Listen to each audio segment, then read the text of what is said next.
Hey, before you ask, yes, I'm still planning on doing part 3 of Library, but things are kind of complicated right now. We've got a Patreon up and running, with the biggest tier giving an entire brief summary video as a reward. However, I also moved recently, which has gotten in the way of actually making videos. I'm also completely new at this and aimed for the Patreon videos to be about 10 minutes in length, but this one kind of spiraled out of control. We're gonna hone it up a bit and should be able to aim to get one of these out a month. Unfortunately, part 3 has taken a backseat while I'm figuring out a job and money issues, but these Patreon-sponsored videos are a good way for me to stay in the video making mindset while also still making content for y'all and getting a little cash to pay rent and afford groceries. Work will proceed on part 3 when my life is stabilized a bit. Until then, we're going to be relying on these Patreon-funded videos for a while. More on that later. For now, enjoy the new Arknights video.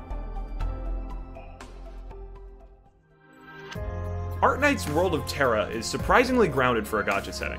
Of course, there are the fantastical elements like magical cancer rocks, constant super disasters, and everyone owning a Fur Affinity account, but for many parts of the story, that doesn't really matter too much. All of the fantastical elements just play into the gritty reality of the all-too-human world. Twilight of Wallamond, and I swear at some point I'll go one Arknights video without mentioning that event, is essentially just about people panicking because winter is coming and they don't have enough to eat. And it's not because some wizard showed up and cast a panic spell on the populace. That's just how people would react in this situation. Granted, the town wound up that way because it got caught in a super earthquake, and the entire thing was some grand plan by a Machiavellian manipulator for the ultimate good of the town, but still, the majority of the plot is driven by raw human panic. Which is why when the really elevated fantastical elements get involved, the contrast makes them stand out so well. There's about 3 major insane supernatural threats on Terra. The first are the demons, a topic that we really haven't heard much of, which is worrying because they're called demons. They're horrifying monsters that live in the unexplored regions to the north and south of Terra, and that's about all we know. Then you've got the ocean, which has more tentacular horrors than an H.P. Lovecraft-themed hentai manga. Finally, you have the topic of this video, the literal, actual deities. In this setting, these immensely powerful entities are called Franmud, and I apologize if I'm pronouncing that wrong, please be patient with me. They're not like the gods seen in stuff like Dungeons & Dragons that are completely separate from the mainline reality. These are living beings that are completely incomprehensible to humanity. They operate on a level above mainline human understanding, and their relation to the mythologies of Terra is left ambiguous. They might be the actual entities that inspired these myths, or they could simply be mimicking these legends for clout on God Twitter or something. Franmuts are, as established, completely beyond mainline humanity's reckoning. They're able to use actual magic, not Originium-derived arts, but actual magical manipulation of reality independent of external factors. They're also immortal, and not in the don't age sense, in the that which is not dead but can eternal lie kind of way. Now, one might think that because of all this, these things would be running the world right now, but for the most part, they're unknown in the modern setting.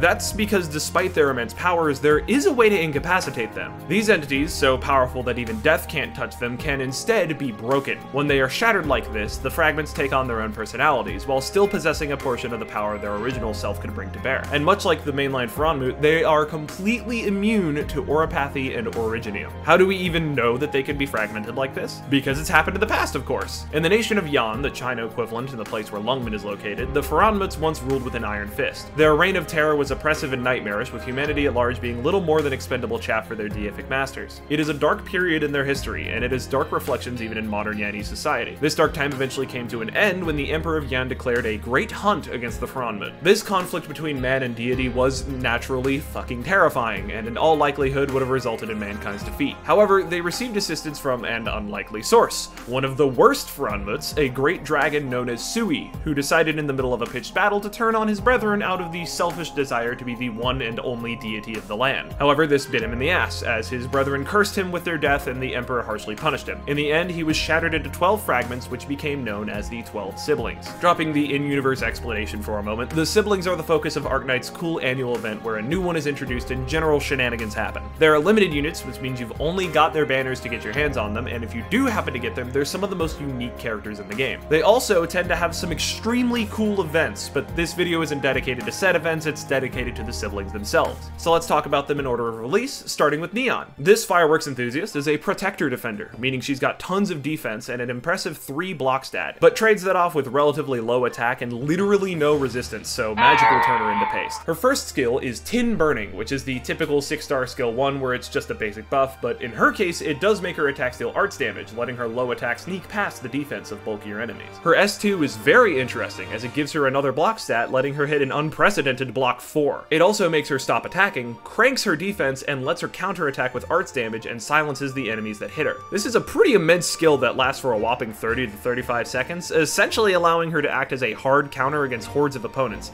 especially ones that have dangerous abilities like Kabuto Slime. Her final skill is Iron Defense, which cranks her attack by a ton and puts up a field which makes all nearby allies gain 30 to 80% extra defense, status resistance, and gives all of them one additional block. This can turn your collection of ground units into an absolutely impenetrable wall of bulk. Physical damage is no longer a concern, and each individual unit becomes a huge roadblock for your foes. This ties into her Tectonic Armor passive, which gives all other defenders on your team extra maxed HP when she's in the squad. She also enters the battlefield with 3 shields that completely negate the first 3 hits she'd take in combat. Thankfully, she's also gotten a module, and now is a good time to mention that I'm only covering stuff in the global version of the game, not from the Chinese server. She has a second module on there that we aren't going to talk about now, since I want these videos to be mostly about the stuff that's in the version of the game that most of my audience will be playing. This module gives her an extra 20% defense when blocking an enemy, making her yet even tankier, and if the module is improved, she gains a stacking attack and defense buff whenever she loses a shield. All of this combined makes Nian a pretty exemplary defender, able to ignore most weaker hits in the game and go toe-to-toe with some of the heaviest attacks around. However, she still also has her drawbacks. She wants to head a group of defenders given her passive and block increase on S3, but generally speaking, entire squads of defenders aren't great to bring as their low damage prevents smooth clears. Additionally, she's got the arts problem that a lot of defenders suffer from. It doesn't matter how tanky you are, 0 res means a single magic missile is going to put a hole through your chest. Also, her cost is fucking absurd. She is one of the most expensive units to put down in the entire game. Overall though, Nian is fun. She's able to boost other units' block, which is an entirely unique ability, and can be an extremely durable wall in the right circumstances. Not meta, but far from a waste of resources. Character-wise, Nian is an absolute gremlin. She's effectively a freeloader crashing in Rhodes Island that does whatever she wants. She possesses an incredibly dense knowledge of metalworking, and tends to either be trying to play mahjong with people that would rather be working, chatting with the Rhodes Island engineers, or making extremely elaborate and special effects heavy home movies. She was introduced as an eccentric but otherwise human woman. In reality, she is the 9th fragment of Sui. She lives her life free, wild, and completely herself,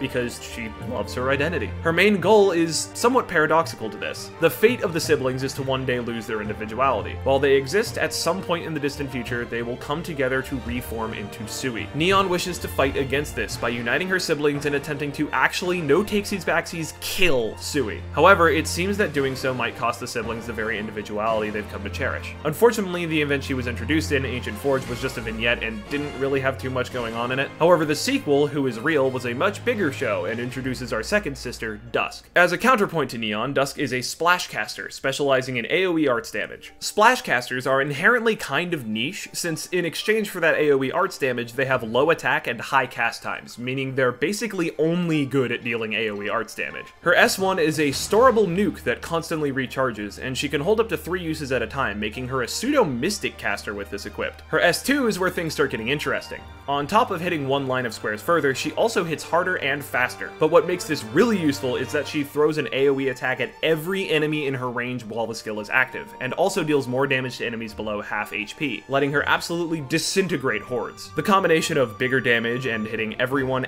and executing them at low health means that even small groups of enemies will be reduced to a wayward smear pretty quickly. Her S3 gives her range on par with a Deadeye, makes her attack slower but prioritizes unblocked enemies. She hits harder, splashes further, and every single attack summons a Freeling from her event to smack the enemy around. This allows her to basically spit out cheap, reusable blockers to get in the way of dangerous enemies. Her passives increase the amount of damage she does every time that she or her little goober defeats an enemy, and allows her to summon a goober on her first cast regardless of what skill she has active. She also has 2 different module options. Her first one increases her basic range and lets her killing passive stack from 10 times to 21 times, a pretty sizable increase to how hard she can hit. Her other option cuts her DP cost by 8, lets her summon 2 goobers on her first cast, powers up said goobers, and lets them restore Dusk's skill points while they're on the field. Honestly, Dusk is a weird unit. She's got aspects of a bunch of different classes depending on the skill that you have active. She's got Mystic Caster vibes on her S1, Pure Splash Caster Excellence on her S2, and a Pseudo Summoner vibe on her S3. But at the same time, she also always has access to her summons with her passives, making her not really fit snugly into any given niche. Her modules further diversify her, with her first module keeping her as a high-cost AoE killing machine that cleans up disgusting amounts of mooks at a time, and her second module playing more heavily into her identity as a Pseudo Summoner, able to throw goobers around everywhere and increasing her consistency. Much like Nian, she's not bad, certainly has some interesting things that she can do, but is far from meta. Beyond the raw stats of her kit, Dusk is kind of a neat. Her specialty is in painting, and like the other dragon siblings, she's able to basically break the rules of reality through pure magical bullshit. So the things that she paints literally come to life, hence the little goobers that she can spawn. But it goes beyond just that. There are entire worlds inside of the paintings that she makes. The main bulk of her character is seen in the event What Is Real, which is a weird event dealing with Nian sending an aged up version of Lava and to go check up on Dusk. Shenanigans occur, Nian herself shows up, and that's when we learn about Nian's plan to get all the siblings together to kill their true self. Dusk winds up cooperating, living inside of a painted door in a Rhodes Island hallway. Dusk is truly an enigma. While I described her earlier as a neat that paints her in a negative color, that'd make you think of dark rooms lit by glowing screens, piles of trash and junk food forming rancid walls. Dusk is more of a hermit. She likes her isolation. She invests entirely in the things that she enjoys and wants to shut out the outside world because she finds it boring. This all fits with her as a magical painter. Her abilities are weird. She fucks with human perception and puts out tangible illusions. She messes with the title of her event, What Is Real. Honestly, flowery language aside, I can barely parse some of the more esoteric bits about her character. But Nian throws firecrackers into a room to get her out, which is kind of hilarious. Also, that room changes, by the way, seeming to let out in whatever landscape Dusk happens to be thinking of at the time. To summarize, since we need to move on, Dusk is a weird character possessing one of the more conceptual powers that we've seen in Arknights. Nian being able to freely manipulate metal is pretty crazy, but Dusk's abilities fuck with the human mind. Do her abilities have any actual impact on reality? Is what she does real? Only as much as you accept it to be, which is incredibly confusing. Okay, esoteric painting mindfuckery aside, let's talk about our last dragon sibling for now, the gloriously convoluted poet and terminal alcoholic, Ling. Gameplay-wise, Ling is easily the best dragon sibling. She's a summoner and is able to call upon small dragon spirits to assist her. These summons change based on the skill that she's using. This sheer variety in usability makes Ling one of the most useful soloers in the entire game. It is very possible to simply clear out entire levels with just her and no one else, which makes any backup that you bring just icing on the cake. Her S1 setup puts the dragons on melee tiles, and is kind of your typical buff button. It makes both Ling and her summons deal extra damage and attack faster, while also making the dragons deal arts damage while restocking a summon every cast. Pretty simple, and you likely won't ever see someone using this. Her S2 setup requires her dragons to go on range tiles and lets them do arts damage at base, effectively turning them into cheap casters. When used, this skill causes Ling and her dragons to basically sneeze on the opponent, dealing huge damage to 2 enemies and binding them in place. Since each summon and Ling shoots this out, you can easily just evaporate enemies if they're within range of multiple casts. This also causes dragons below half health to retreat. This build specifically does not have any ability to generate more summons, meaning she can permanently lose them if you play her poorly. She can also store multiple charges, allowing her to always have an ability available to be used. Her S3 setup once again requires summons to be placed in melee range, but has a unique gimmick. When dragons are placed in attack range of each other, they combine into a super dragon that takes up 2 summon slots. This thing is an absolute wall of stats, able to throw hands with some of the spookier enemies in the game. Additionally, Ling can cast this ability, and when she does, it boosts her and the dragon's attack and defense by 40 to 100%, and makes the dragons pulse out 20% of Ling's attack as arts damage and a plus pattern around it, making this monster absolutely blend through hordes of enemies. The super dragons can eat a ton of punishment too, and deal out huge amounts of physical and arts damage to get around almost any problem on the battlefield. Their only issue is they can't be healed, but combining them together in the right way will instantly heal them and cure negative status ailments, so there's a lot of longevity there. Also, the skill gives another summon upon effect expiration, so you can get more summons back over time, although it is difficult to do so consistently since this is a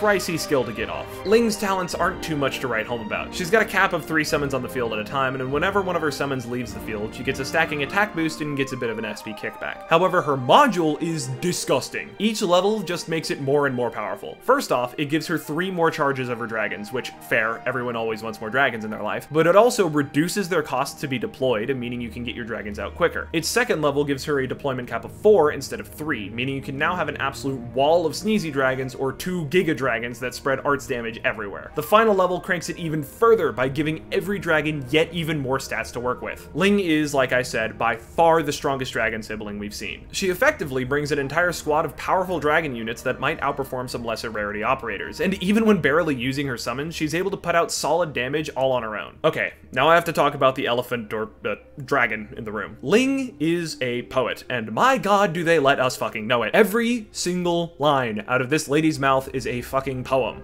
and I am wordsmith. so naturally you'd think I'm an expert at this and will decipher all of Ling's poetry. Well, unfortunately, not really. My expertise lies in the construction of a narrative, not poetry. I specifically don't enjoy poetry that much, and translated poetry is even harder to get my brain around. And Ling's poems are specifically written in an archaic Chinese style, so translating that into modern English is a bit of a nightmare, so please, don't expect any deep readings into her poetic beats. That said, it's kinda awesome that this gacha game is a character who speaks entirely in ancient Chinese poems. That is a writing ordeal, and the fact that they did it so well speaks volumes about the team behind Arknights' character designs. Doubly so for the translating team, this must have been a beast to work on. Anyway, on to Ling as a person. She's very chill, and easily one of the nicest people around. She doesn't get in anyone's way, and is always down to share a drink of wine. She, appropriately, has big sister vibes, considering she is the third oldest of the dragon siblings, and the oldest girl among them. Her power is called Unfettered, and largely deals with ephemeral dreams. She can bend the world to her whims to degrees that are frankly terrifying. She's also the least coy about her history, unlike Nian and Dusk, who barely talk about themselves. Ling will freely discuss her life, although through a haze of drunkenness and poetry. To translate some of that, when Sui was shattered, each sibling essentially fought to answer the question, who am I? In layman's terms, they all had to develop a sense of self. Or an ego, but that's a spicy word on this channel and we're not going to use it. When they discovered this sense of self, that's when they were considered to have been born into the hierarchy. So all the siblings are basically the same age in that they've existed for the same amount of time, but they all discovered themselves at a different pace. Ling's earliest memories are of a place called Jiangnan. That's where she truly discovered who she was through learning poetry. These were by far the happiest days of her life. But she face-planted into the immortality issue, as the people, and by extension the city around her, changed while she stayed largely the same. One day, while on a visit, the eldest brother of the siblings was teaching her to wield a sword. She confided in him about how the city changing around her was disturbing, and he suggested that she go to the northern fortress city of Yumen and help defend it. He was essentially telling her to get some distance from this one place she's known and go see some of the rest of the world. She traveled to the fortress city and spent many years as an excellent general and strategist. After all, what is strategy if not a dream of what might happen in a conflict? Through those years, Ling felt that she knew all there was to know about the world. But one day, while looking out on the vastness of the land around her from atop the city's gate, she realized that there was so much more for her to see. So, she started walking, doing various goofy shenanigans before eventually settling on the 18th peak of the Shangshu mountain range, which she then poofed out of reality, causing it to be known as the Lost Peak. See what I mean by freaky levels of power here? She took an entire mountain and basically hid it from perception, and everyone in Yan was like, oh, okay, that's normal. Now, I won't be covering the events of Invitation to Wine in their entirety because that's a lot to go over and we're coming up on our word count here, but I will tease you with the current situation of the dragon siblings. There are two major factions at play, and naturally they're both part of the government. The Sui Regulators and the Ministry of Rights. The Sui Regulators are a faction in the Yanese government specifically built to deal with Faranmuths, and a major part of their duties is to make sure the dragon siblings aren't doing weird shit. Opposing them are the evil dragon siblings. See, while the likes of Nian, Dusk, and Ling are pretty chill, there are some of the siblings who think it'd be a good idea to do some fucked up shit and cause problems. The foremost of these is the second brother. The boss of the Sui Regulators has a deal with this second brother. Every 60 years, they play a game of Go, and if the brother loses, he will be imprisoned for 60 years. One time, he actually won a round and was set free for a while. During that time, a dragon sibling named Jie passed away in a conflict we don't know much about. Since then, the brothers scattered 181 black Go pieces across Yan and went back into his prison. Through those cursed pieces, he's managed to cause various incidents, including making a goblet that manifested an avatar of Sui during the Invitation to Wine event. Even worse, that Ministry of Rights faction that I mentioned is actively working with the second brother to revive Sui. One thing is abundantly clear. Every single sibling that we have been introduced to so far has said this: at some point soon, Sui will rise again. A huge, inevitable conflict is coming fast. And because Rhodes Island has let not just one of the siblings, but 3 of them onto their landship, we are inextricably involved. Our organization has gone up against a lot of spooky stuff, but nothing quite like the dragon siblings. The ones that are on our side are able to wield actual magic to break reality in numerous ways. From effortless manipulation of metal to the creation of entire worlds of unreality and even vanishing major landmarks. The idea of what the siblings that are against us can do is frankly terrifying. However, for now, these siblings are merely powerful allies that are completely removed from the plight of Originium. They're some of the most distinctly interesting units in the game, and the story behind them is impressive. Arknights has the ability to make its world feel so deep and complex, since stuff like this world-ending threat and the craziness of the ocean aren't even remotely tied into the main plotline. There's just even more craziness in the setting, and I kinda love it for that. Okay, and the time it took for this video to come out, a new dragon sibling was introduced, and I'd be cringe if I didn't add him in for the sake of completion. So, meet the oldest brother of the dragon siblings, one Chong. All of the siblings have found various ways to express their own individuality, and Chong here expresses himself through martial arts. As such, he's a fighter guard just like Mountain, punching things rapidly with his fists of fury. His S1 is Chong Energized. This is a 3-times storable big punch that deals 210 to 400% of Chong's attack as physical damage. However, this skill is cool in that it burns through every stored charge when it gets used, meaning if he has all 3 charges stored up, Chong punches the first 2 to get near him for 12,000 of his attack, which, does this to things.